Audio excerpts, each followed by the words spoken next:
সাবেক প্রধানমন্ত্রী শেখ হাসিনার সহযোগীদের সম্পদের বিবরণ জানতে যুক্তরাষ্ট্রকে অনুরোধ করেছে বাংলাদেশ। বিগত সরকারের আমলে এমপি মন্ত্রীদের দুর্নীতি বিচার অভিযানের অংশ হিসেবে এই বিষয়টি সামনে এসেছে।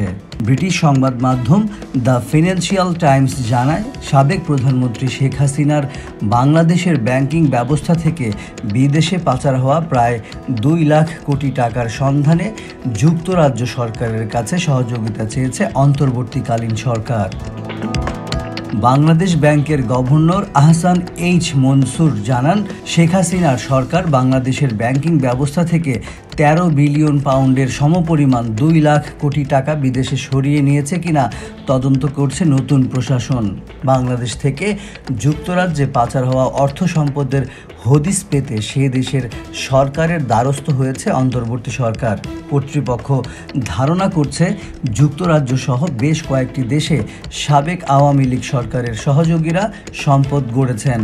যুক্তরাজ্য ছাড়াও সিঙ্গাপুর, যুক্তরাষ্ট্র ও সংযুক্ত আরব আমিরাতে সম্পদ গড়ে তোলা হয়েছে বলেও মনে করছে প্রশাসন।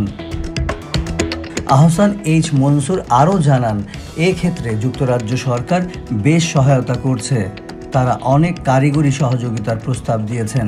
এ সময় সাবেক ভূমিমন্ত্রী সাইফুজ্জামান চৌধুরীর কেনা 15 কোটি পাউন্ডের সম্পত্তির অর্থের উৎস সম্পর্কে জানতে চেয়েছে বাংলাদেশ। বাংলাদেশ থেকে বিদেশে অর্থ নেওয়ার ক্ষেত্রে অনেক বিধিনিষেধ আছে। প্রতি বছর বাংলাদেশের নাগরিকেরা বৈধভাবে মাত্র কয়েক হাজার ডলার বিদেশে নিতে পারেন। এই বিপুল পরিমাণ অর্থ প্রধানমন্ত্রীর অজ্ঞাতসারে দেশ থেকে নিয়ে যাওয়া সম্ভব ছিল না।